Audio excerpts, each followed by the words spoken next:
Customer service. Mainly dry today with sunny spells developing in most areas. Highest temperatures 16 to 20 degrees. And now you're up to date on News Talk. You ain't shit. I wish I was 50 years younger and I'd kick your ass.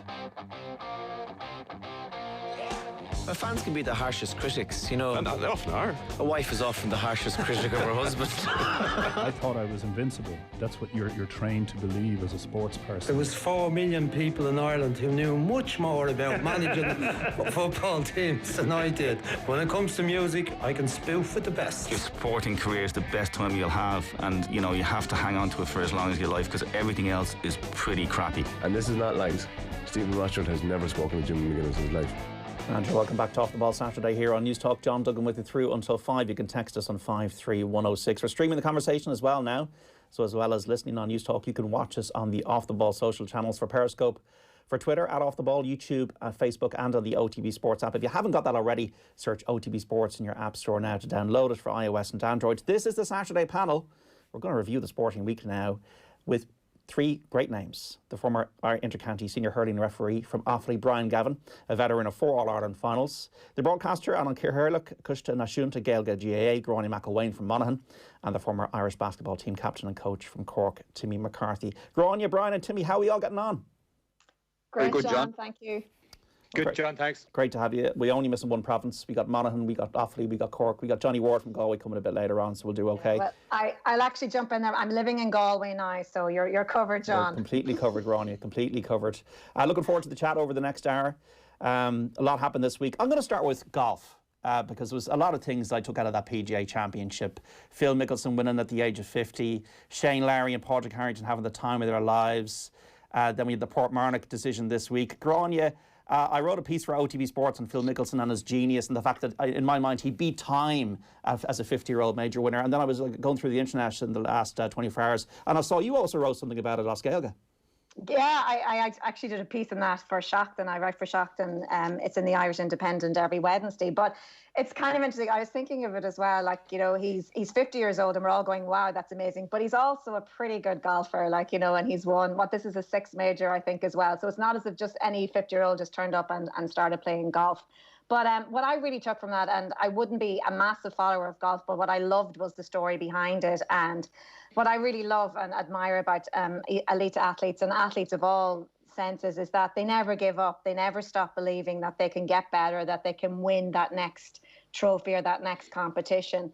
And I think for him, like, everybody was cheering. You could see the reaction when he was coming up the 18th and everyone was kind of mobbing him. But he never stopped believing that his best golf was yet to come. And even though other people were saying he was never going to do it again, he knew that he could. And it kind of is all that mindset as well. Like, you have that fixed mindset and the growth mindset, and which athletes have is that growth mindset. So it was brilliant for him. It was brilliant to see that. And now he's hoping that he can go on and, of course, do all the majors and that he can manage to win that next month. So we'll see if that'll take place. But yeah, just in a bit of research I was doing as well, like it is a lot of athletes, or not a lot of athletes, I should say. Some athletes do start maybe training quite late. And a name that jumped out at me was Brian Gavin. She was 38 years old and she took part in her first Olympics in Rio 2016. So she's from Leitrim, and she only started marathon running at the age of 25, I think, and her first competitive marathon was in 2005 at the Dublin City Marathon, and she ran that in 4 hours and 1 minute. And then, of course, we have an amazing example of never giving up and following your dreams of Cora Staunton,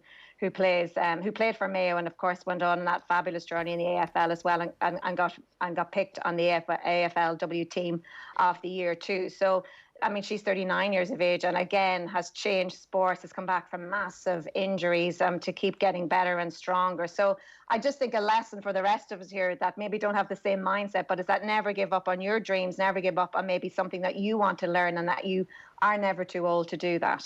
Yeah, there's hope for us all, I think, Timmy. 53 years since that record had stood, from Julius Boris, 1968, to Phil Mickelson. You're a golfer, you're a coach. What was your takeaway from his great win? Well, I thought he was very confident of his own ability. That was the thing that I really was impressed me. It was fascinating to watch. I mean, you know, but it's a sport that allows you to perform at an older age.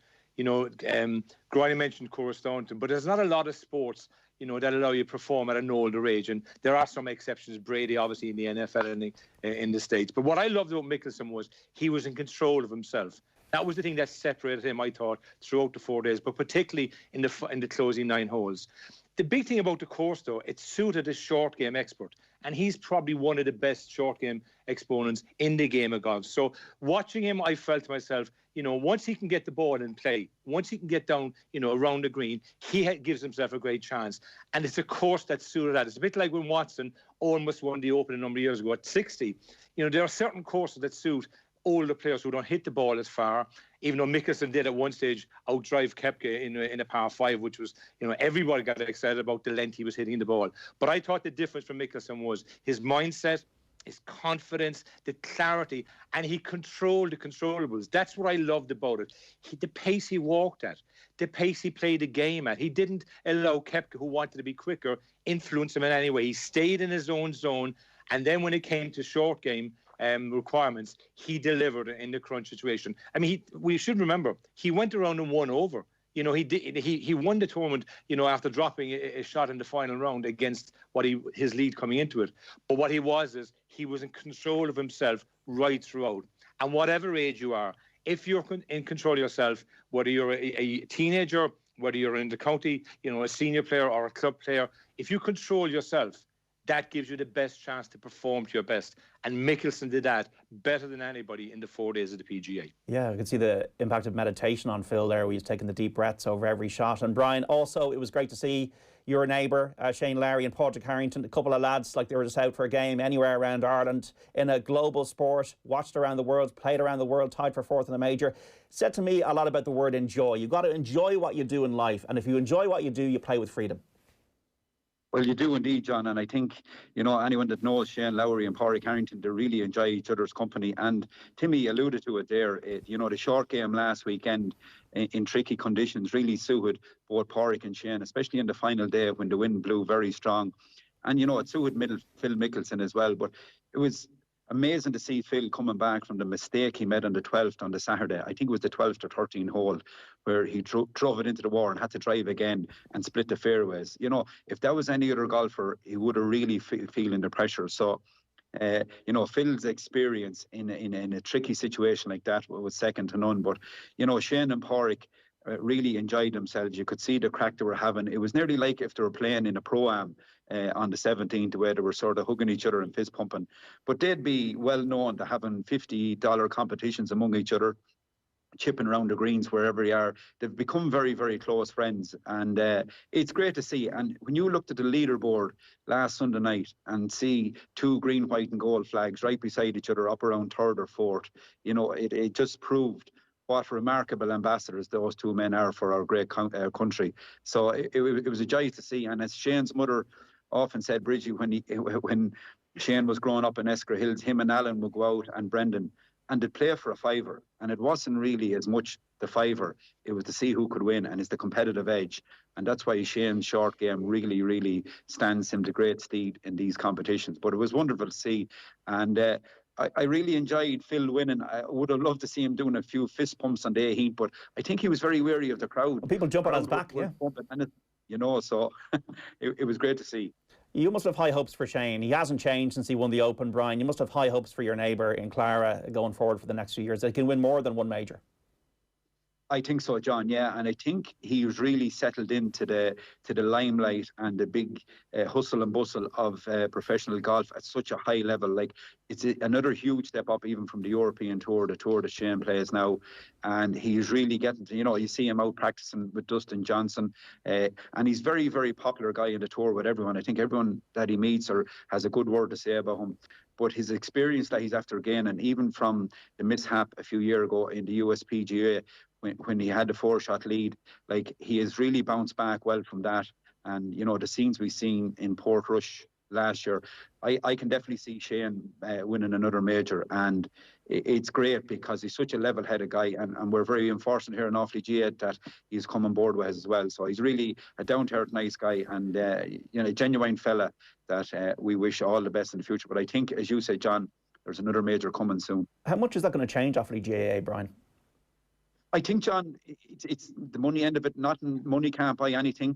What it can do, though, is give to the expertise that Shane might go up and talk to players, give them that belief that, where he started from, where Offaly can get to. You know, it's important though that he's probably friendly with JP and Kieran McManus, and he would have got really good advice off JP about what way he set up his financial involvement with Limerick GA, and he said to Shane to target it at underage, and that's what Shane has committed to do in Offaly GA. So that's what will happen over the next few years. We're under no illusion here in Offaly GA, John, what has to be done and where we need to go. But I think results lately and things like Shane coming on board, I think we've 2 steps up the ladder and we've another 5 or 6 to go. But I think we're heading up instead of down, and it's great to see him on board with us. Limerick is the proof to all Ireland in the last 3 years after being in disarray a decade ago. Gráinne, Portmarnock this week opening up to women members, 83% of the club's members voting for that.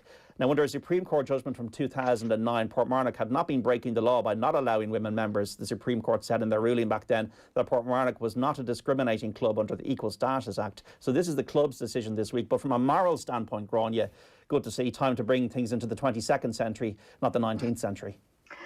Absolutely. I mean, you have to welcome it. I know it, as a lot is made of the amount of vote. I think it was 83.4% in favour, and there was 16.6% that weren't in favour of allowing this to happen. But you have to welcome it. I mean, it's 127 years later that this is happening.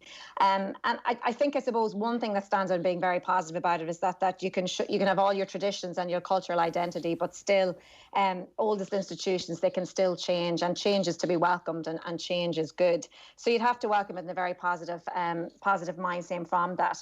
But I think as well, like, you kind of think this is a once-off thing, but Augusta, I think, only opened, was it in 2012, and they still have refused to host a women's Masters tournament or major tournament there as well, I think. So, I mean, there are some elements out there that still feel that women should not be involved in this. So in Ireland in particular, I think we're very open. But my experience anyway is that we're very open to having women involved in all sectors. We're 50% of the population. It's only right that this should happen. So I think it's great that those people still clinging on to the way that it used to be are now being told, no, things have to change, we're moving forward. So it's a very welcome development and very positive, and looking forward to see the women getting involved in that. And interesting to see the men maybe that voted against taking part. Are they actually going to stay involved in Portmarnock Golf Club, or what are they going to do? So it's welcome, and it's about time.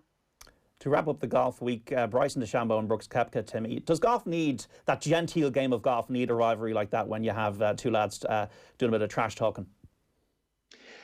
Well, it's never a bad thing, because don't forget, you know, from a TV point of view, the more trash talking, there's more entertaining in that sense, right? I mean, if you take the Mickelson-Woods rivalry, you know, there's no doubt Mickelson would have won more majors, only for he clashed his career with Woods. So that rivalry was obviously great for TV and for TV audiences. And even last weekend, this showed again, the TV ratings when Mickelson was in the hunt at the end of the PGA were enormous in that sense. So I do believe golf needs rivalry, and sports need rivalries. Whether DeChambeau is the best guy to have, I'm not convinced about it. You know, I think Koepka definitely is. I like Koepka. I like his style. I like the fact that, you know, he feels that everyone is against him, and therefore, you know, he's very upfront about it. I'm not sure DeChambeau is the best rival to have in that sense, because I think DeChambeau's career, you know, is in flux. I'm not sure how many more majors he's going to win, where you can see Koepka win majors. But yes, there should be more rivalries. I just would like to see somebody other than DeChambeau be a rivalry to Koepka going forward. Yeah, Bryson DeChambeau, like, he divides opinion, and he's a little bit of, I don't know if he's a villain, but Patrick Reed, I would say, is a bit of a villain. But you also need players that you necessarily might not love as well in the game. Gaelic games-wise, Gráinne, after the last few weeks of the hurling and the football leagues, what have been your main takeaways? We've got a very competitive battle up in Ulster with the North League there, with Tyrone, Armagh, Monaghan and Donegal. What have you learned and taken out of the league so far in hurling and football that'll maybe give you a bit of insight for the championship? Well, I think in Ulster football, I think everyone who's been trashing Ulster football in recent years needs to apologise and just go about how open the football has been. We've had some brilliant games, particularly last weekend, if we start with football. I mean, who would have thought Armagh, Tyrone, Donegal and Monaghan, we'd have 9 goals alone in those matches. So that's been a really big takeaway. But no, I mean, it's been really lovely to watch. It's really attacking football. I suppose for Donegal, you're looking at kind of defences and kind of defensive problems there that, you know, will have to be addressed, you know, if they want to progress any further. I suppose in terms of Monaghan, you're seeing new players, and they've used the league to actually showcase a few new players and new talent there. Armagh were good. I suppose for Down, that was their defensive system. Again, you're kind of going, gosh, are they going to stay with that, or are we going to see any change in times of the championship, or what's going to happen there? But I suppose the big game was Dublin and Kerry, and I think we're all kind of looking at, well, what team can take on and Dublin in this year's championship? Are we going to see Dublin winning Sam Maguire yet again? And I think what we saw last weekend was we saw how great Kerry's attack is, and we all knew that. But yet again, their Achilles heel for the last couple of years has been their defence, and there's been so much talk about that defence. So last year they were criticised for being totally ultra defensive, and that, you know, they were going away totally from their game. And then this year they're not defensive enough. So they're trying to find that balance from that. But I suppose the two players that you're talking about, nearly player of the year, and kind of who is it going to between as it stands at the moment, is like Conor O'Callaghan and David Clifford. Like, they've been immense for both Dublin and Kerry. They were very, very impressive last year.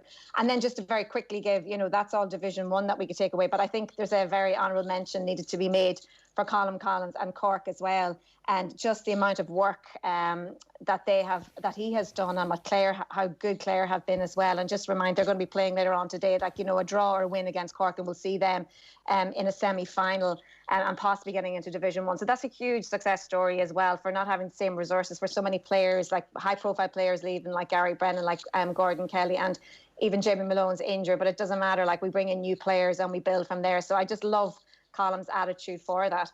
And then I suppose in hurling, if you want me to go on, I suppose as well, John, and just in hurling, I suppose it has been kind of, the talk about that have been the rules and the new rule and the penalty, and I suppose is it destroying the spectacle of hurling? And I just would say very briefly about that. I think, like, these rules have just been brought in for referees. It's been really, really difficult because they haven't had any time to perfect them. They haven't had any challenge games. They haven't had any time to implement certain things, how it's going. And I think a lack of consistency kind of possibly has been difficult for everybody to start off with. But I'm hopeful towards the end, as the championship comes, another 4 or 5 or 6 weeks, I think, till this all begins. So you would imagine by that stage that a lot of will have bedded down, and both players and referees and ever be more consistent and more sure of what's going to happen. And then, of course, there's a wider debate on whether we want to see these rules taking place from now on. So that's another debate for another day. But they are in for this year. But I think we have to be respectful and give time to people as well, just to get used to them too. And because of COVID, because of what's happened, no one has had that extra game time before the league started to actually implement them. So it's interesting times ahead. You've given Brian Gavin a great line in here, Gráinne, like it's like a top hat on a magic wand. Brian Gavin, for All Ireland hurling finals, you refereed the advantage rule, the rules in football. Tomás O'Shea's having a go this morning in the Irish Independent. What is your take on the rules at the moment? Yeah, it's after starting at a whirlwind pace, and I suppose the one we were all talking about on the hurling front, John, was the penalty. And you know, we didn't see 5 or 6 incidents of that last year, and we said this year it'll be down to probably 3 or 4, which it will be. And the cynical foul had to be addressed in hurling. There's no doubt at all about that. And the penalty was brought in. It's after catching the football people by surprise that, you know, a lot of people didn't think that would be brought into the football. And, you know, we saw the repercussions of the Roscommon Dublin game in round 1. I don't think it's for football personally. I think the sin bin or the black card was adequate enough in the football. It's come into hurling, and it'll work in hurling. I've no doubt at all about that. The one thing that crept under the carpet was the advantage rule, and it was all the talk. And in the last 2 weeks, no one talked about it before it happened. So Croke Park and the referees committee instructed the referees to give the free instead of the advantage, and they says the advantage is a free. Now, it is maybe in your attacking area, or your 50 or 60 yards out in hurling in particular, you have a good free taker and he won't miss. But if a player is coming out of back line, John, and he's going to break the tackle, or, you know, 1 or 2 seconds, you have to allow him to get his head up, pass the ball on and move it on to the next player. So it's after starting with a lot of frees. I can see it already last week with Paul Dwyer and John Keenan using their head, using a little bit of common sense, and it made the game and spectacle a lot better. But, you know, we're after seeing, would you believe, football has nearly taken over hurling, John? And I have to say the Armagh Tyrone game last Saturday night, I watched a whole lot of it. It was probably one of the best games of football I've seen in a long, long time.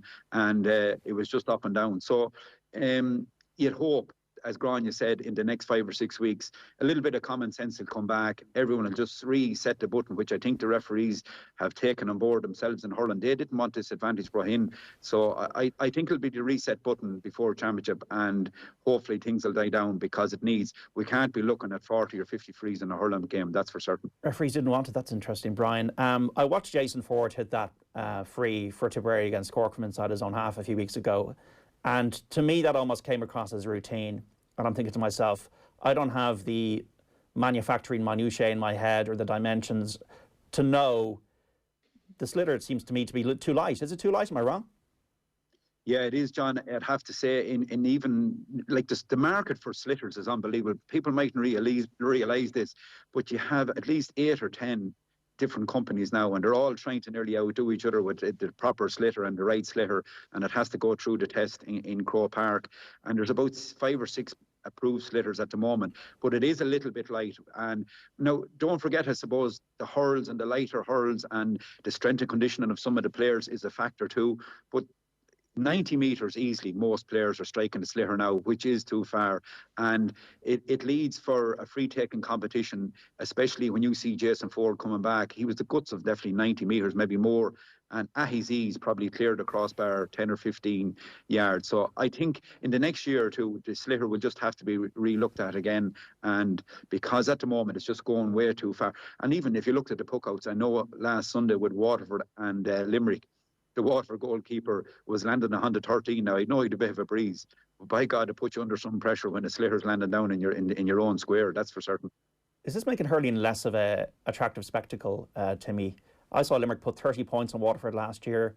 It wouldn't have happened in the late 90s now. This is not just harking back to tradition, but the game is changing. Well, games change and games evolve. I mean, Brian's point about the sliotar is interesting. I can remember my buddy Ger Cunningham in the 82 and 83 finals, which we lost to Kilkenny, put the sliotar into the 14-yard line, which was a heavy sliotar. So, and so players will always move with the times, and the sliotar is definitely lighter now, and the hurleys, we call them hurleys, Brian, you call them hurls, but the hurleys are obviously slightly different now. But the big thing that's different in all games is the physique of the players.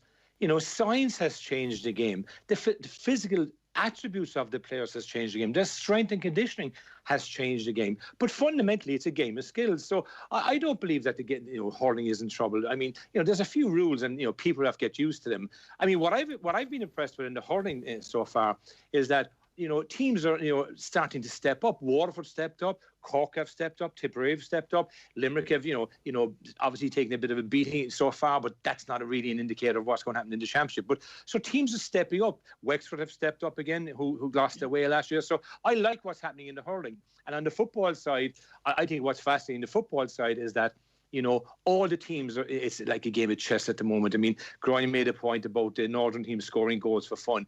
But when the championship comes, will they maintain that openness, or will they revert to type? Because right now, I believe all the intercounty teams are trying to stay in the divisions they're in or get promoted, and trying to be ready for the championship, because in football it's knockout. So, Kerry don't want to get caught again this year in Munster like they did last year against Cork. So there's a lot of things happening, but I don't believe any of the games are suffering. I really believe that the game is evolving. And when we get to the championship and dry weather and hard ground, I think we'll see, the skills, being shown by the talented, physically supreme athletes. 53106, this is the Saturday panel. Go on, Brian, yeah? John, just like, I'm here in O'Connor Park today and I'm covering the game from Midlands 103. And one thing we have learned this year is the new league format with 2 teams of 4 is absolutely fabulous stuff. Like, you take Offaly, who's top of the Division 3 South here today, can still end up in relegation. So every game is meaningful. And I know maybe Croke Park might say, from a financial point of view next year, well, there won't be as many matches. But at the moment, the new format with the 2 groups of 4 is absolutely fascinating stuff. And it's a joy to be watching. And most teams every weekend have something to play for, whether it's scoring difference or whatever. And there's semi-finals now for relegation and semi-finals to get promoted. So I think if we can learn anything from this pandemic, is the 2 groups of 4 are really, really great stuff. Yeah, and this is Brian Gavin, Gráinne McElwain and Timmy McCarthy on the Saturday panel. You can text us on 53106 with any questions. Just before we go to the break, Timmy, Cork hurling putting 7 goals past Westmeath.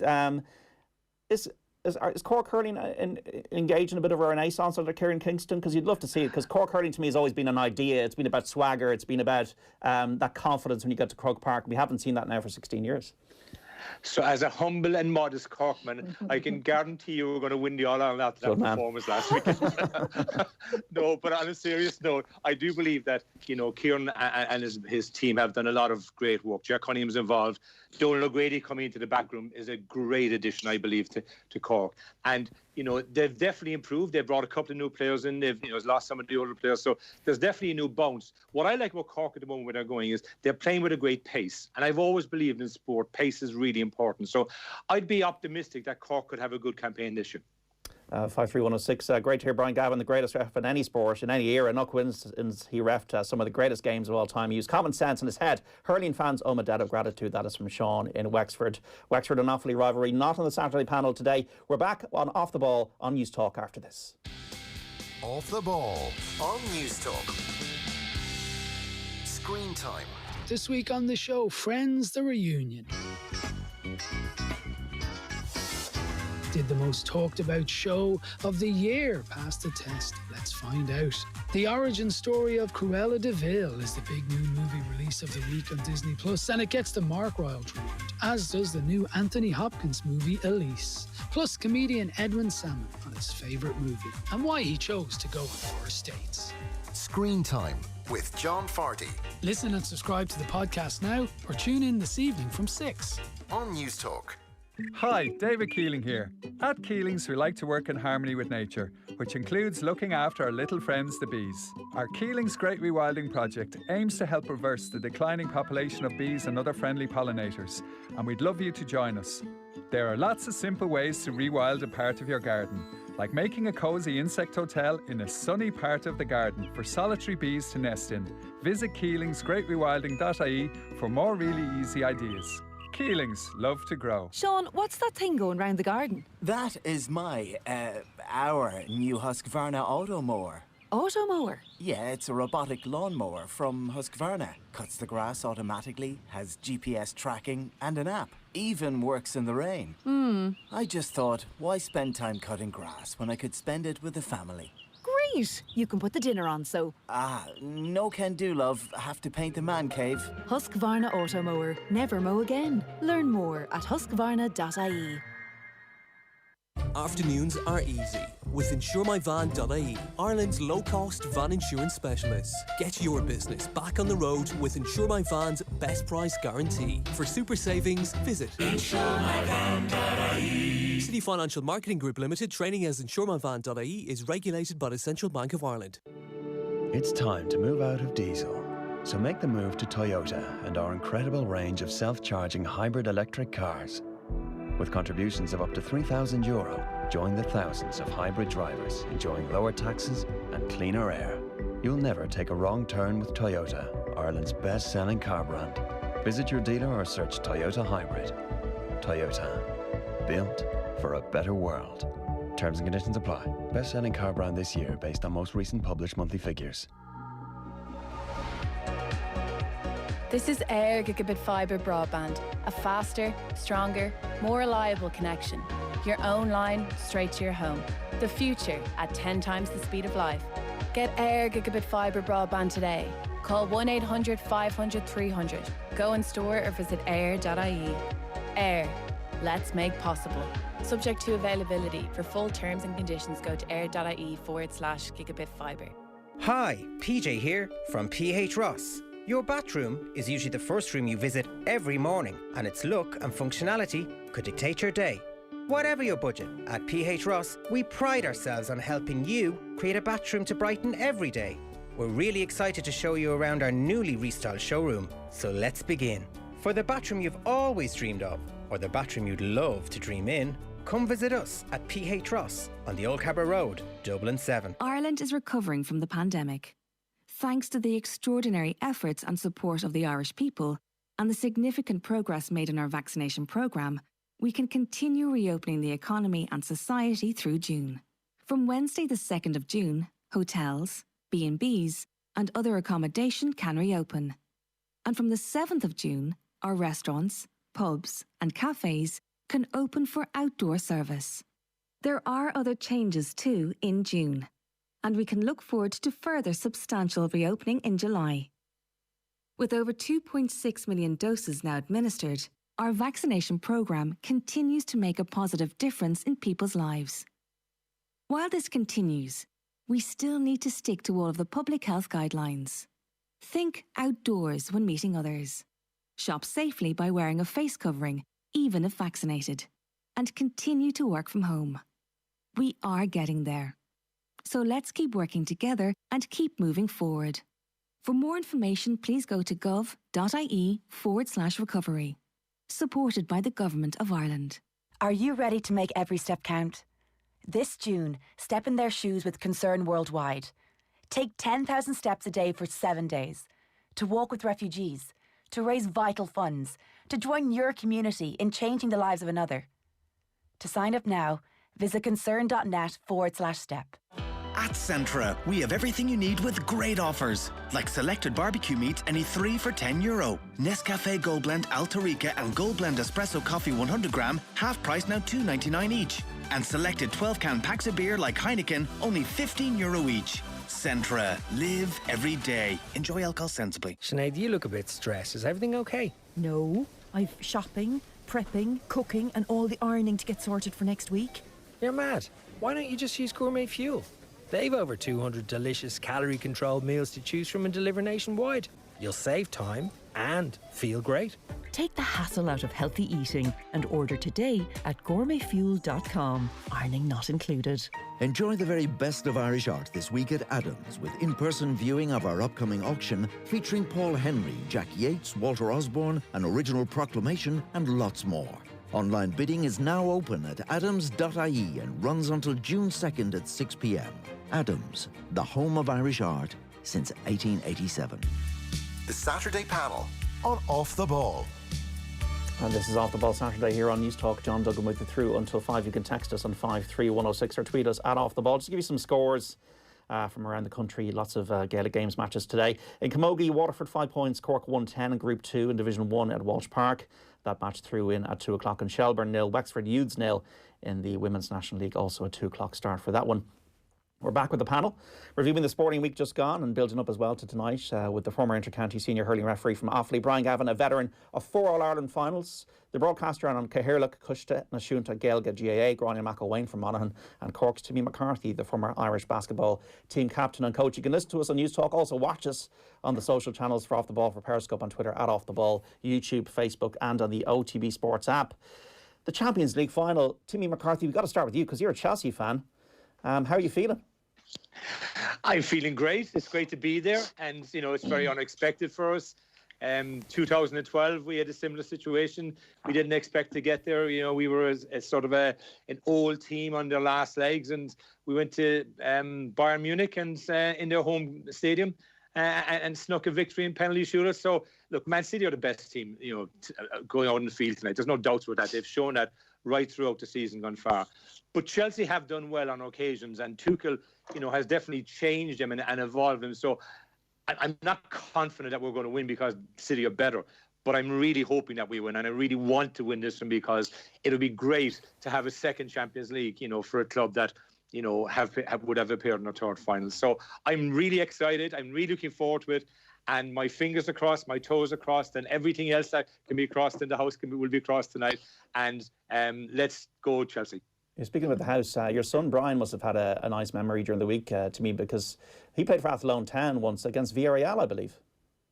Yeah, it was actually a great memory for both of us, because I remember being at the game and he actually played really well on the night. Now, they were superb. It was actually fantastic to watch them, how they played football, and the fact that they've gone on out to win a fascinating game the other against United, for him is a brilliant memory, and for me, obviously, as a proud father, the fact he played so well on the night, and the fact that we saw a style of football that we're not used to seeing, because it was all about football.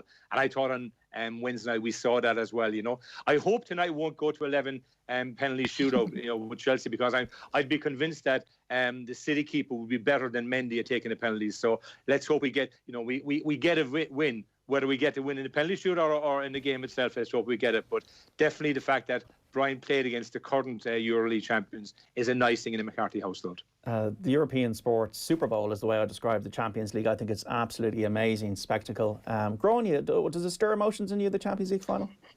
Yeah, it does. I mean, as you said, it's a spectacle, and whether you're a massive football fan or not, it's something that you will sit down and watch. But I mean, I think it's interesting as well because, like, I suppose some of the major games that would have stood out for me involved English teams through the years that would have been brilliant, not to miss moments. But there's always so much pressure involved, and I know Manchester City are favourite to go and win this evening, but yet they've never won the title before. And Pep Guardiola, you could arguably say the reason that he got the job at Manchester City in 2016 was because he had delivered Champions League titles with Barcelona. So there is a lot of pressure on him, even though they've won the Premier League title. And Chelsea as well, even though they say, yeah, there's no pressure, but there's pressure from above that they win titles. And it's proven other times when Chelsea have won a lot of titles, the manager still lost their job at the end of the season. So it'll be interesting to see if Tuchel manages to win tonight. Well, I'm sure he'll get an enhanced contract.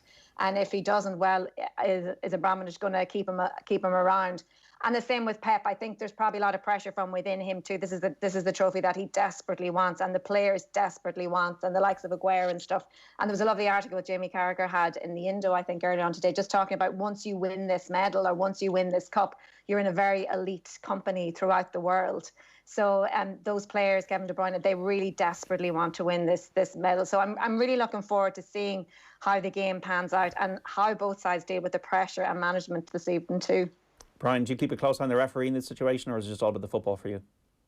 I often looked at soccer matches, John, and I'd say to myself, God, I think I'd be able to referee one of them, because there was never many frees and the pitch was never that big. It would have suited me. So I often thought I might have been a very good soccer referee, but no, I wouldn't be a huge soccer man, John, but I would follow it and have an interest. And you compared it to the Super Bowl there. I probably compare it to something like the Masters. It is the major event of the soccer season, and it's great to see Man City and Chelsea make the final because whether we like it or not, in Ireland we have a huge amount of supporters following different teams in the Premiership. And I think back to 2005 when Liverpool came from nowhere to get that draw in normal time and winning penalties again AC Milan. And I had a lot of my friends were following Liverpool, and we €10 bets and €20 bets, and Laura, at half time you think, oh, this is handy money, I should look at soccer more often or whatever, but that's the memories I have. And I'd say tonight too, the pressure that's on Man City, John, not winning it, it's the same nearly as an All-Ireland, like Mayo maybe in football, something like that. It'd be huge pressure on City tonight to perform and win this game. And one would see Chelsea would have a fair chance here in a 50-50 game, even though Man City, as Timmy said, are way the better team. But in finals, that doesn't count for anything. And I hope it's a cracker tonight because I'll actually be sitting down and looking forward to it. I hope the nerves will be okay, Timmy. I've got a text in here on 53106 from Adele in Limerick. Dan Martin's stage victory in the Giro was unbelievable. I feel he could win one of the big tours if he had a stronger team around him.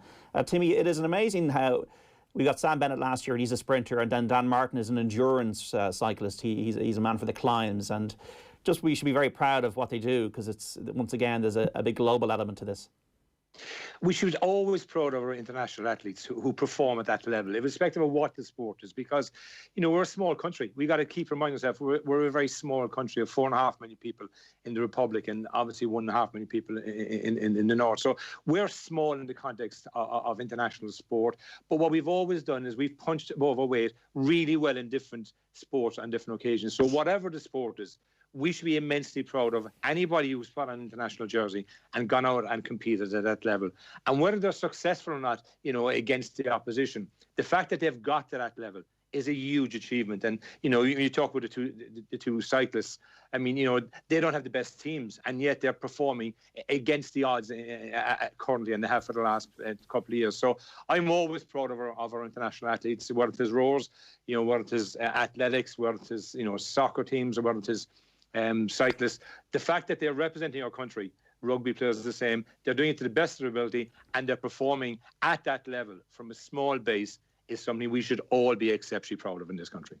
Yeah, Dan Martin winning the stage there in the Giro d'Italia during the week. What are we talking about Naomi Osaka, a charismatic figure, a Grand Slam tennis winner, and she's going to refuse to speak to the media after matches at the French Open because of the impact it has had on her mental health. And the WTA, the governing body, issued a statement, Gráinne. They welcome a dialogue with Naomi and all players to discuss possible approaches that could help support an athlete as they manage any concerns related to mental health, while also allowing us to deliver upon our responsibilities to the fans and public. Professional athletes have got a responsibility to their sport and their fans to speak to the media surrounding their competition, allowing them the opportunity to share their perspective and tell their story. She's earned $55 million over the last year, $5 million in prize money, the rest in endorsements. Is she right to take a stand? And she's been brilliant on the Black Lives Matter movement, for example, or is she misguided in this instance, do you think? I don't think it's purely black and white.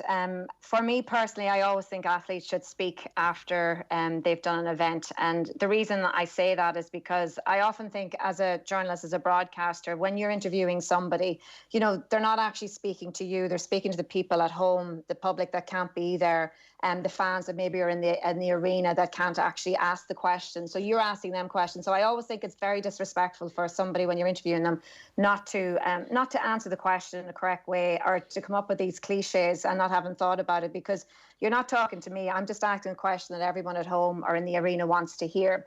So in that respect, I do feel that you should speak. And I also feel, I suppose, for someone who would have covered a lot of women's sport for a long number of years, they never got the same recognition or publicity that other sports would have got. So I always thought it was really important to get that message out there and to convey that message so that it's taken up by print journalism, by radio, by media, by social media. So she's in a different area in that she is a very well-recognised athlete and a very well-paid athlete. But I also think as well, if she goes into a press conference, and it's also very incumbent on the journalist and broadcaster too, not to ask stupid questions.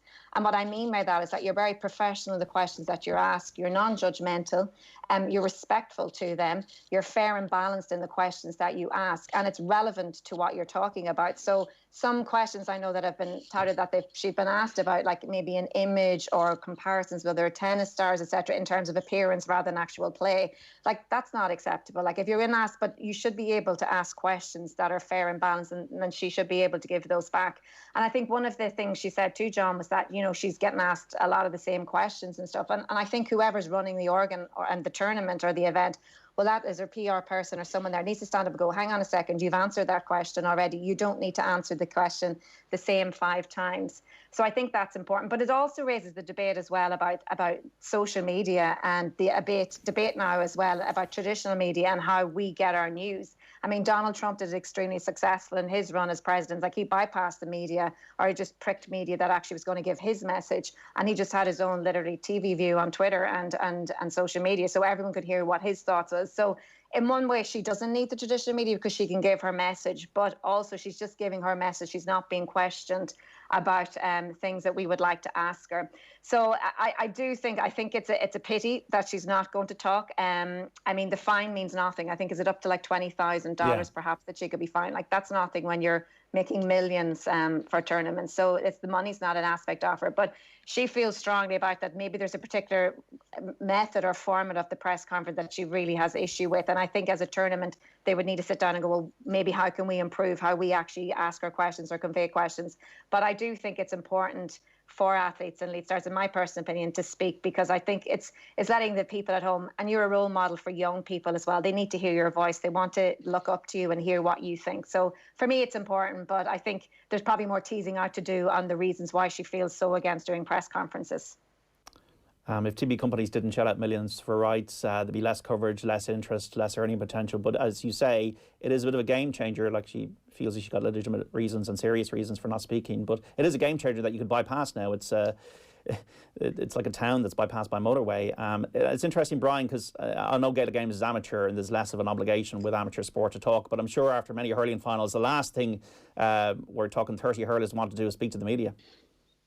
Yeah, and it's a very tricky one, especially in the GA. Like, I'm even here today, John, and I'd be part of the local media, the papers, I'm on the radio, then you'd have RT looking for John Maughan and David Power. So they've about 4 different interviews, and probably they're asked the same thing, and if they repeat themselves maybe 4 times. But as Gráinne says, it's vital that we get the message out of what's coming from the management, how the game went, how the match went.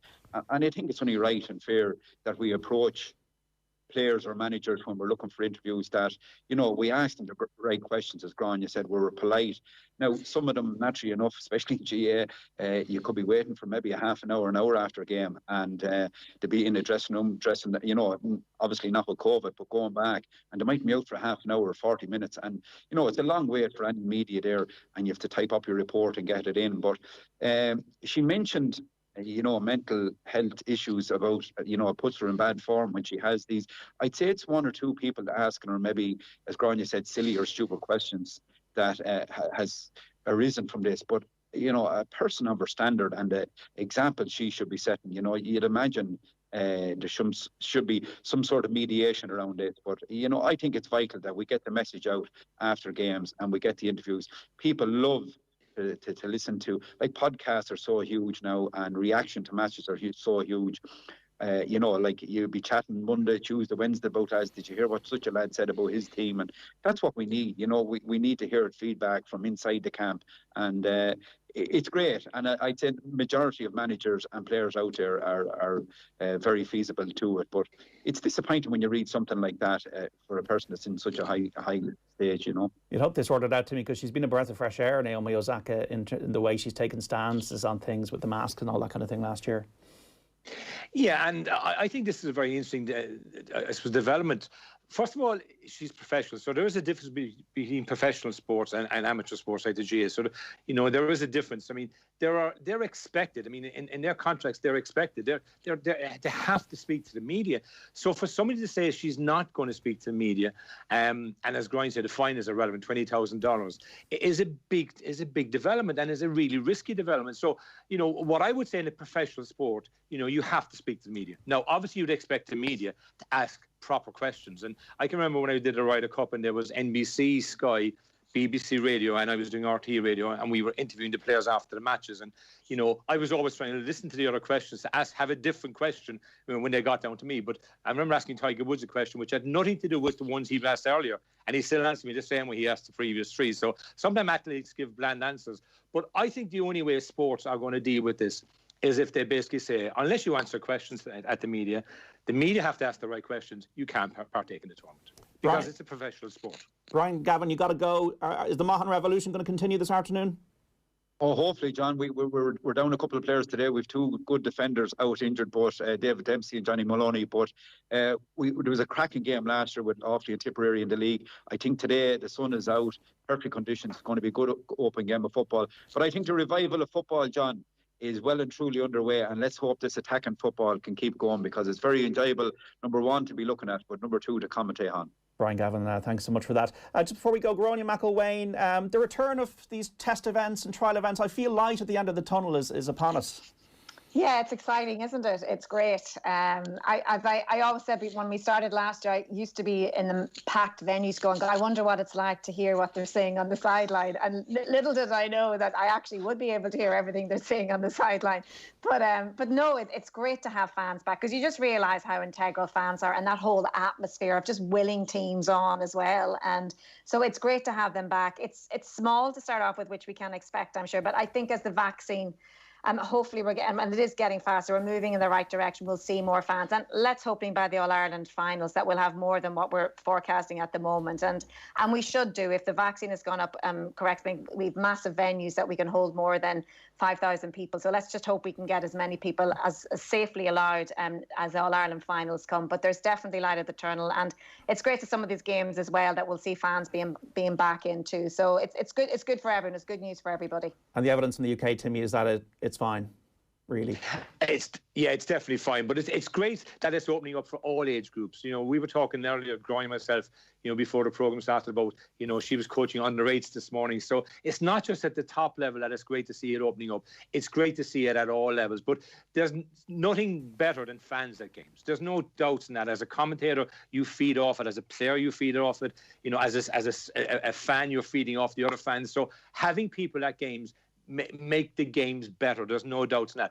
Obviously safely at this point in time until we get through the vaccination programme. But it's brilliant to see it. In England they've shown that it can work. Tonight at the Champions League there'll be again fans at that, and it makes a big difference. And when you hear professional players from Manchester City and Chelsea talking about the difference of having fans at the arena, you suddenly realise, like, even at that level, which is the top level in their profession, they want to have people there. And Gráinne's point about, you want to hear what the management is saying and the selectors are saying. Little did we think we actually would be able to hear that so easily. Yeah. But to have the fans back, John, is going to be brilliant in our country this year in the GAA. I do hope that by the time we get to our final, we'll have a massive crowd in Cork. Maybe we can't fill it because just we may not be at that stage, but that we'll have huge numbers because it makes the game. It makes the game better for the players, as I said, for the spectators and for the media and for the people watching. There's a bit of buzz and there's a bit of excitement. So I'm looking forward to it, and long may that continue. Very briefly, Timmy, you got the jersey and the scarf on tonight? Yeah, I've actually, my first memory of the Champions League actually is the reason why I followed Chelsea, which was in 1968. In Cork, we had only basically RT, and we'd see football in the European Cup final, the Cup Winners' Cup final, the Fairs Cup final, and the FA Cup. That's all we saw back in 68 when I was a youngster. And this team won the Cup, which was Man United. And then 2 years later, I can remember Chelsea winning the FA Cup. And both teams wore navy. And I thought this team in navy always won cups. So that's why I started following Chelsea, because nobody really followed Chelsea. So I have a jersey from that cup final, a replica jersey of that cup final. Very good. So that'll be on tonight. My children are Chelsea fans. My grandchildren are all Chelsea fans. Now, there was no pressure. They had a free license once they followed Chelsea. Obviously, that's right. So the three households tonight will be fully geared up, and fingers crossed that, we get through it. But look, it's a game. It's a sport, and I want Chelsea to win. The City fans want them to win, and all the neutral fans I know, like Gráinne and you, John, want Chelsea to win. Absolutely. Well, Timmy McCarthy, the best of luck, Gráinne, as well. Thanks so much for joining us on the Saturday panel this afternoon. Thank you, John. See you, John. This is Off the Ball Saturday on News Talk. We're back between 3 and 5 with Football Saturday. Mark Lawrenson and Andy Reid looking ahead to the Champions League final with Dan McDonnell and Johnny Ward. Don't go away. Listen live or listen back on the News Talk app. Powered by Go Loud. Sean, what's that thing going round the garden? That is our new Husqvarna auto mower. Auto mower? Yeah, it's a robotic lawnmower from Husqvarna. Cuts the grass automatically, has GPS tracking and an app. Even works in the rain. I just thought, why spend